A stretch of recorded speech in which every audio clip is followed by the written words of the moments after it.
Shalom. First and foremost, I'd like to give all praises and glory and honor to Yahweh, Bahashem, Yahweh Shai, Bahashem, Wakakadash. Shalom to the elders of Great Millstone for preaching the word truthfully and sincerely. And shalom to the Akim, scattered through the four corners of the globe, preaching the word truthfully and sincerely as well too. I say shalom to the Akim out there, and this is a sit-down lesson that I want to bring out.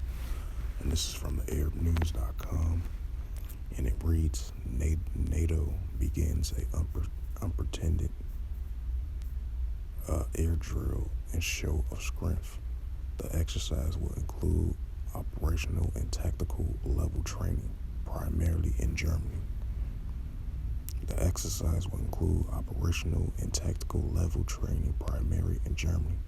The German Council of All-Leaf Scrolls will visit pilots based at the Schulewig Jackal airfield in northern Germany on Friday. It says Berlin NATO will begin the largest air force deployment exercise in Europe in the alliance history on Monday in a display of unity towards partners and potential threats such as Russia. It says the German-led Air Defender 23 will run until June the 23rd and include some 250 military aircrafts from 25 NATO and partnering countries, including Japan, Sweden, which is bidding to join alliance.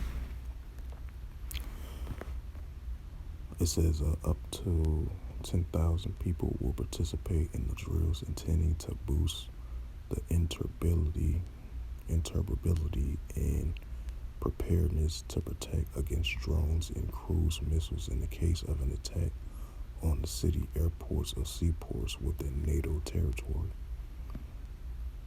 amending the Russia-Ukraine situation and the tensions between Belarus and the tensions between because Belarus and Russia is allies, so they kind of mention that part.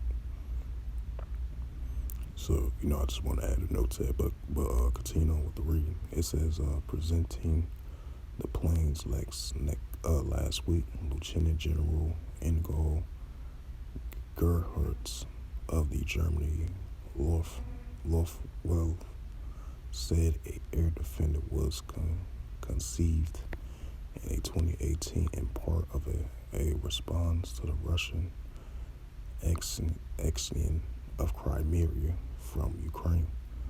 4 years before, though, he said it was not targeted at anyone.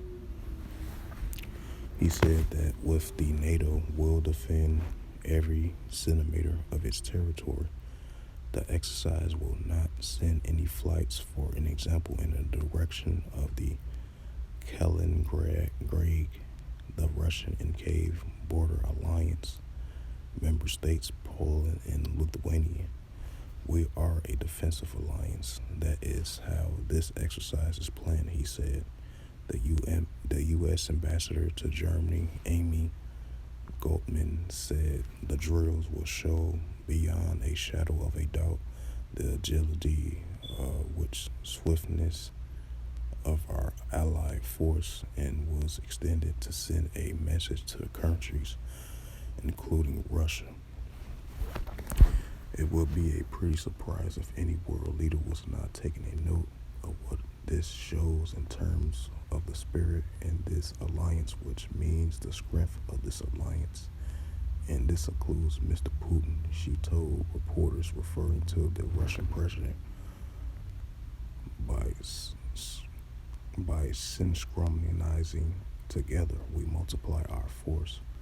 Russia's war on Ukraine has javelinized the Western military alliance set up almost 75 years ago to face off against the Soviet Union. Finland and Sweden, which long kept an official venue neutrality to avoid conflict with Moscow. both sought membership in NATO at the Russia's February 2022 invasion. Under the NATO's Article 5, an attack on one member is considered an attack on all. Right, just like that latest article I did a sit-down lesson on Russia. President Vladimir Putin threatens NATO allies and armies as well too. Due to the fact that Ukraine's allies, which is part of NATO as well too, sending them military aid assistance. And then Vladimir Putin sent that threat to the NATO allies and its armies as well too. So that's what she meant to say. So add a note to that. And I'm reading it again. It says, under NATO's Article 5, any attack on one member is considered an attack on all. The exercise would include operational and tactical level training, primarily in Germany, but also in Czech Republic, Estonia, and Latvia. Germany Council all schools will visit pilots based at the Schleswig Jill airfield in northern Germany on Friday. So I ain't gonna read all the rest of that. So I'm gonna bring out the Matthew 24:6.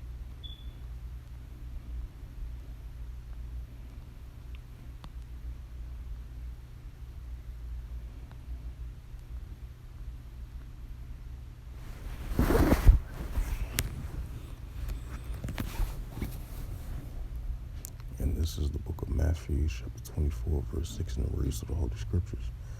And ye shall hear of wars and rumors of wars. See that ye be not troubled, for all these things must come to pass, but the end is not yet. Matthew 24:7, and it reads to the Holy Scriptures, for nation shall rise against nation, and kingdom against kingdom, amending the Russia-Ukraine situation. And Russia got growing tensions against NATO and its army and its allies with that recent threats and warnings that Vladimir Putin been sending to NATO's and its allies as well too. So I'm gonna read it again. So I just want to add a note to that. Matthew 24:7, for nation shall rise against nation, and kingdom against kingdom, and there shall be famines and pestilence and earthquakes in diverse places.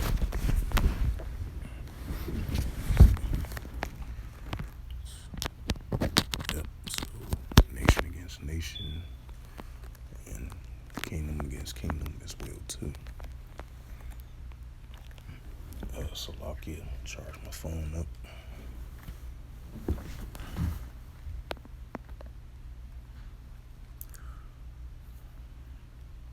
And so with that, hopefully this lesson was edifying of this recent news article, bringing out the scriptures and bringing out the Holy Scriptures and pertaining to this news article that I just read, and added a few notes to it as well too. So with that, hopefully this lesson was edifying. I would like to give all praises and glory and honor to Yahweh, Ba'ashem, Yahweh Shai, Ba'ashem, Makar Kadash. Shalom to the elders of Great Millstone for preaching the word truthfully and sincerely. And shalom to the Akim, scattered through the four corners of the globe, preaching the word truthfully and sincerely as well too. And until next time, I will say shalom.